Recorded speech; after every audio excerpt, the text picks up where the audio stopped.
Thank you. See you. Bye. What I'm about to say is either something we've all been thinking, or it will confirm my mother-in-law's suspicions that I am a total pill. It's about play dates.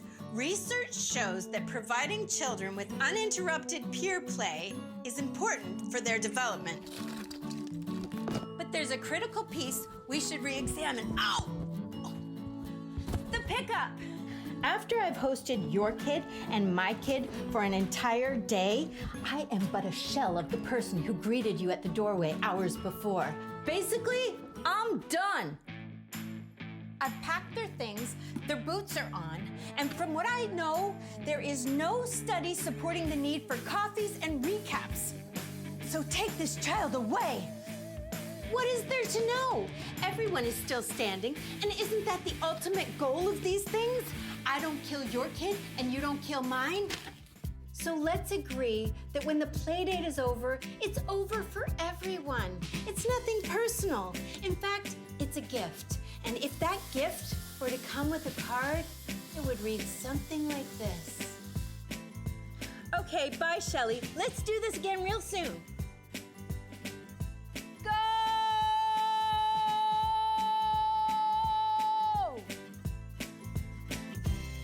What do you call 2 billion women who take totally different paths while on the same journey? Moms! Join me, MJ Miller, as I dive deep into motherhood, what it looks like, what it feels like, and sometimes what it smells like. What do we have in common? What sets us magical creatures apart from the rest? We're mothers, and we're carrying the Motherload.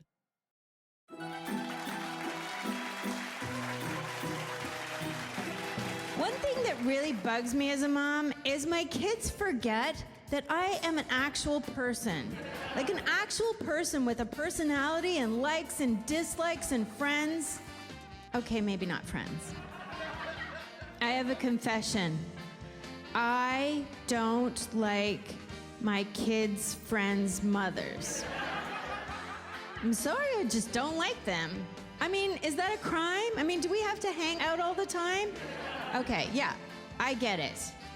We have to be cool with each other, but how do you tell a group of moms you're just not that into them?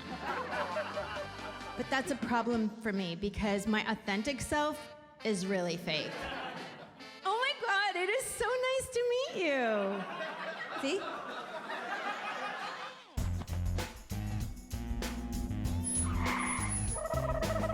What do you think her biggest accomplishment? She's a doctor. She's a single mom, and being a doctor and a single mom, raising 3 kids in the household. Wow. What is your mom's biggest accomplishment? Having me. No, I'm just kidding. That's really tough. She's a very accomplished woman. Well, my mom I think has done a lot of cool things, but the one thing I think is really cool is she did a master's in chemistry while pregnant, defended her thesis like 9 months pregnant, basically about to have a child. I think she was a personification of generosity. So there were always people not in our family at our table. Sounds very open. Very open, very welcoming.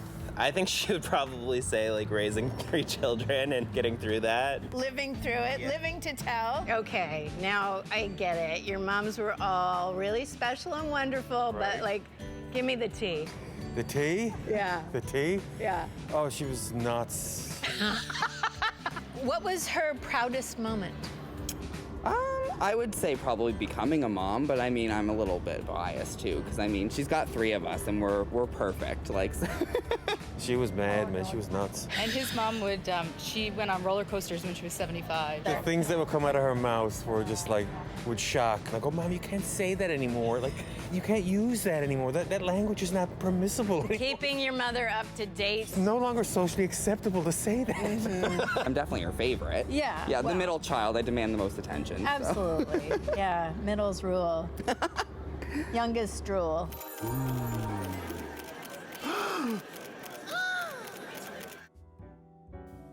At the top of Spring Garden Road is an inviting atmosphere pairing elegant chandeliers and the rustic warmth of reclaimed barnwood.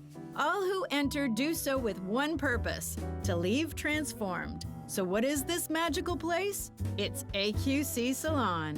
Entrepreneur Andrew Quinn Chapman took a huge leap of faith when he started his business. Now, both AQC and Andrew are thriving, with 2 gold medals for styling and the title of Halifax's top hairstylist under his apron. That leap has definitely paid off. But all that courage had to come from somewhere, or perhaps someone. To find out, we'll talk to Andrew's mom, Linda, whose own history may explain just how Andrew made the cut. Hi, Linda. MJ? Yes. Come in. Welcome to my humble abode. Thank you. In his early years, he was a very rebellious child, I would say. He had his own mind, but that's okay. He became his own man, and I just knew that he wasn't going to be able to work for anybody, or not for long. But as a child, he was creative with anything. Clothing, material, drawing. But you also put him in football. Okay, yeah, well, I tried. I did. You gotta try everything to know what you like. Well, he didn't like it. I took him to football and picked him up when I was supposed to, and my son wasn't there. And I said to the coach, "Where's Andrew?" He said he went running that way.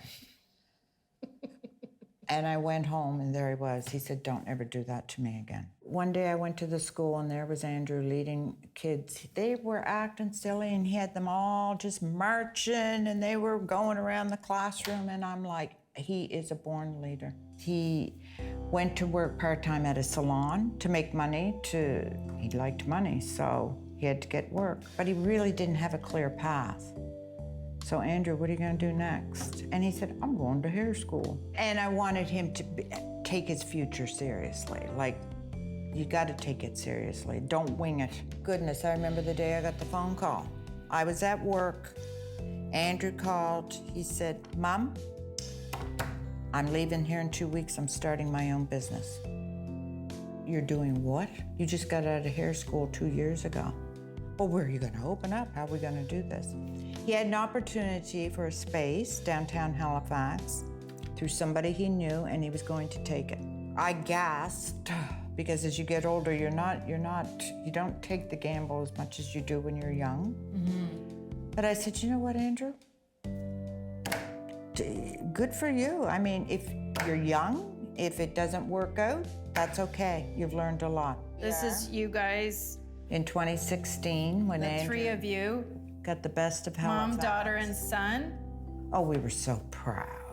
I thought I was with the rich and famous. Well, I was. Yes, you were. The Halifax elite. Yeah, so that was really nice. And then he got it again in 2019.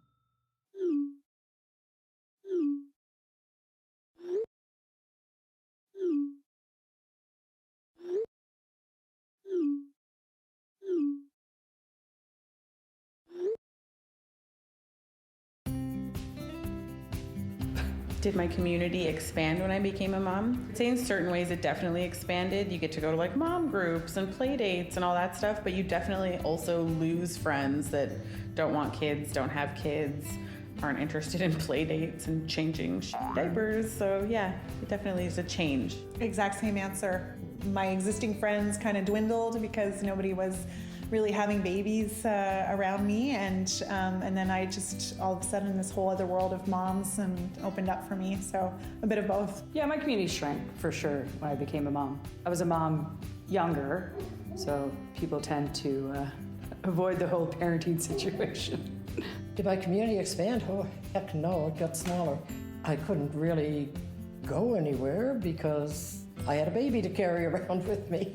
What's the favorite thing to do with the kids? Probably reading to them when they were little. Now that they're older, I just like being in their company. So going sledding, going biking, just playing outside in the nature. My favorite thing to do with my kid is cook.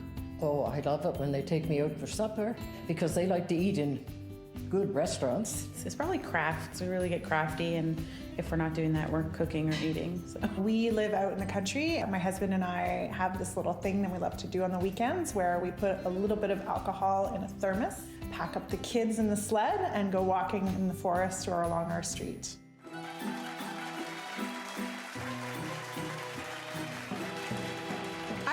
there should be a helpline for moms where we could just call it and scream for about 10 minutes.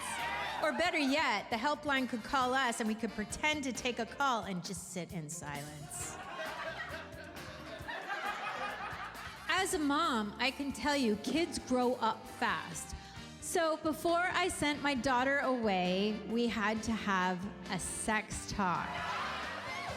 And yeah, I know, it was awkward, but I gotta say, I learned a lot. You do what now? No wonder they give you those HPV shots so early. Wake up, moms. TikTok is just Tinder for 12-year-olds.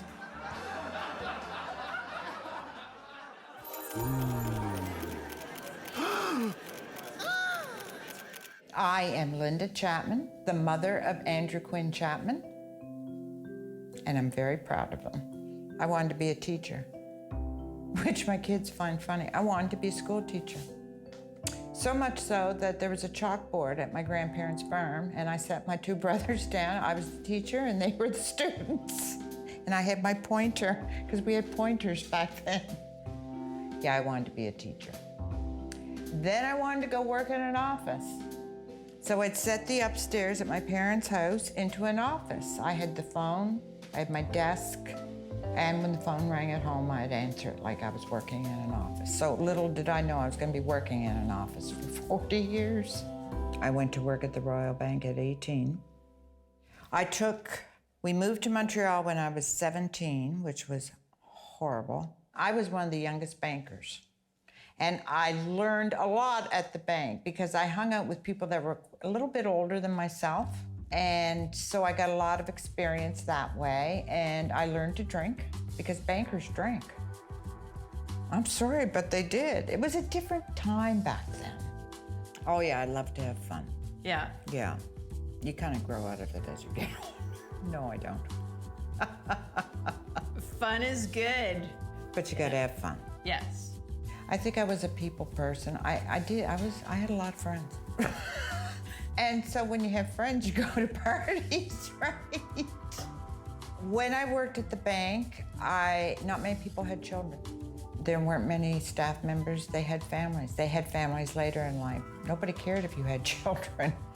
And there were no daycares back then, so you had to figure it out on your own. If the kids got sick, that was my biggest fear. If the kids got sick, I'd have to miss work. Well, that just didn't swing well. And I didn't have family to help me with the kids. Krista used to say, you'd get right in her face and say, how sick are you?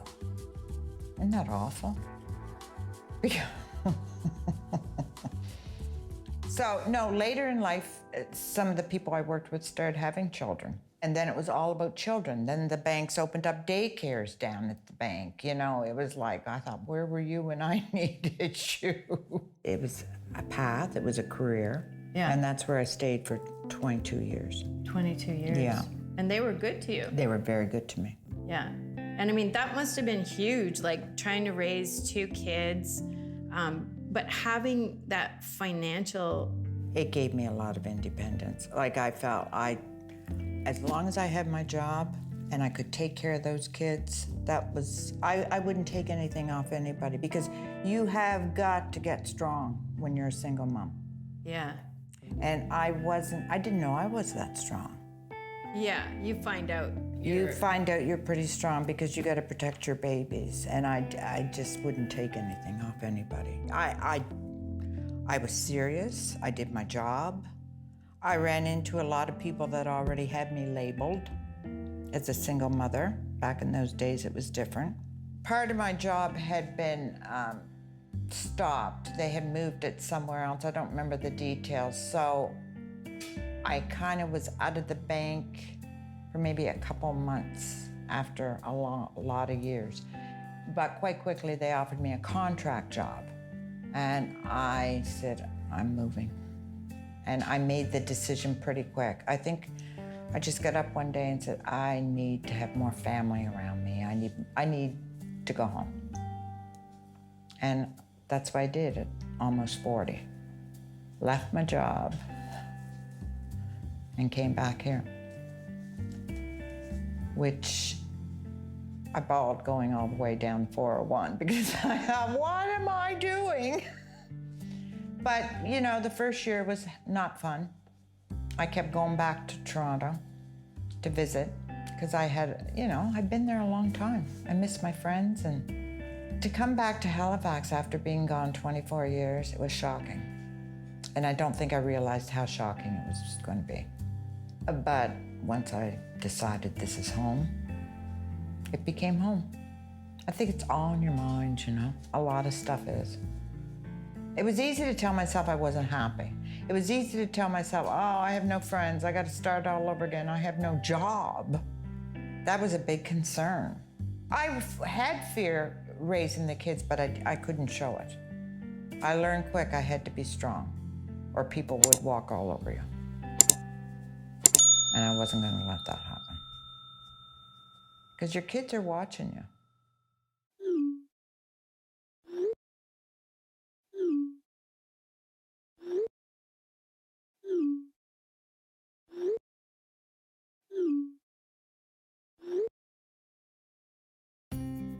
I mean, I don't think I even realized until I became a mom how much of your brain and energy is basically in just constant background thinking about my kids and are they okay, are they happy? I probably carry their challenges more than I should. Yeah. I can talk to her in situations. Sometimes her advice is worthless. If I tell Mom something, she won't listen. It's a sack of gold. It's awesome. It's so valuable, but it's very heavy. Why should they have to behave better than adults when we're allowed to just let our emotions run free? So like if the kids are having a bad day, I'm just like, let them have a bad day. I don't tend to be a person who lose any sleep over it with my kids. It's just life. We've all been there. We've all been through a lot of different things. You know? You think this is hard, kids? Just wait. God. Yeah.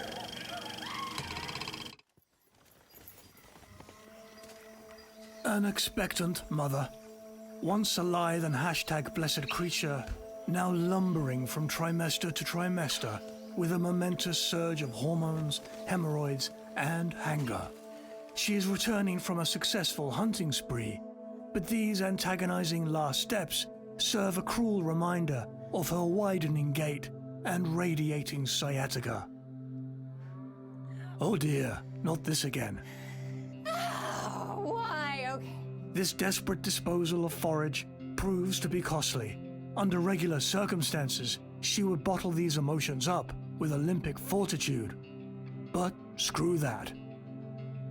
The matriarch-to-be has expelled enough energy, expletives, and embarrassing pliés to at least say she tried, and continues into the den to gorge on what has been salvaged. But to conquer her cravings, she must also endure the ever-elusive dietary restrictions of nourishing an unborn offspring. Will she succeed? Let's observe. A salad, a wise and thoughtful choice, rich in calcium, folate, iron, and, oh dear, feta, a breeding ground for dangerous bacteria, and a painful reminder of her previous love affair with unpasteurized cheeses. It's a valiant effort, but her dexterity cannot compete with the crumbly Greek temptress. She is too hungry to dwell and must move on. A sandwich. A classic staple for any age or gestational disposition. This multi-layered masterpiece is true comfort food, familiar and reliable, piled high with, oh dear, deli meats, bologna, ham, and salami, all possibly teeming with listeria. Once considered her holy trinity, now nothing more than cold-cut hazards on her path to satiety. Her primal reaction is both unsurprising and upsetting. But as quickly as she erupts, she cools, and after such a monumental defeat, a brief repose is in order. Ooh, what is this? Will it be a deep dish deliverance? Let's wait and see if she ordered the vegetarian.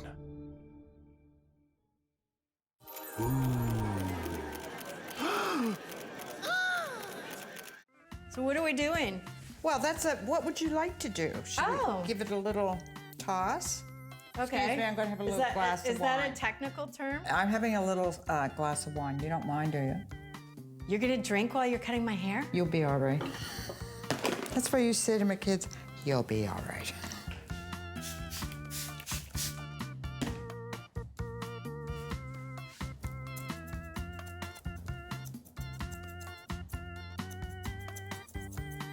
Do you know what you're doing any more than I did? Well, what we're gonna do today is we're gonna do some bright red foils, maybe like neon-ish color. Yes, what's your other vision? Okay, and I'm just gonna sort of hack the crap out of the back of your head. Okay. I think we better call Andrew to come back. Am I rough? Well, it kind of feels like you're looking for fleas or lice or something. I mean, there isn't any, is there? I do have 3 cats. No, we're good. How's it looking? I think it looks great. It's the first time I cut it straight in my life. I thought you said this was the first time you ever cut anyone's hair in your life. Well, I don't always tell the truth. Oh, love it. People are gonna come and ask you, who did it? I get that you don't know what you're doing. And you also drink while you're cutting hair, so. Oh yes, thanks for reminding me. You have lovely hair, or should I say you had lovely hair.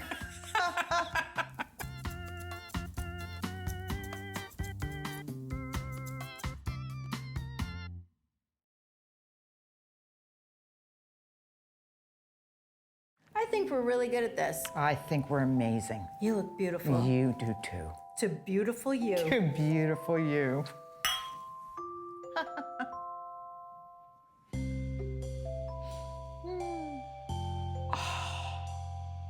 Absolutely beautiful. Amazing. I didn't think I'd look this good. Lucky me. Ooh, bangs. I love it.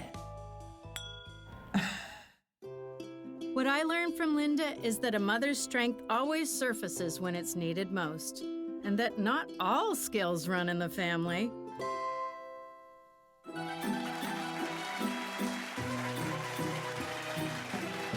Kids are mean to their moms. They just are. When they're babies, they'll scream at you. When they get a bit older, they'll say, I don't like you. Or like my daughter's older, they'll say, I will cut you if you read my diary again. But the experts will tell you if your kids are mean to you, it means they feel safe with you. And my kids are really, really mean to me. But I get it. Kids are shitty to their parents. Like, I was a shitty kid too. I once gave my mom hell because she put my sock on the wrong foot. One time, my mom and I got in this big fight. We were pretty well off when I was growing up, and she felt I didn't appreciate it. So I yelled at her, I wish I was poor. And I don't want to brag or anything, but dreams can come true.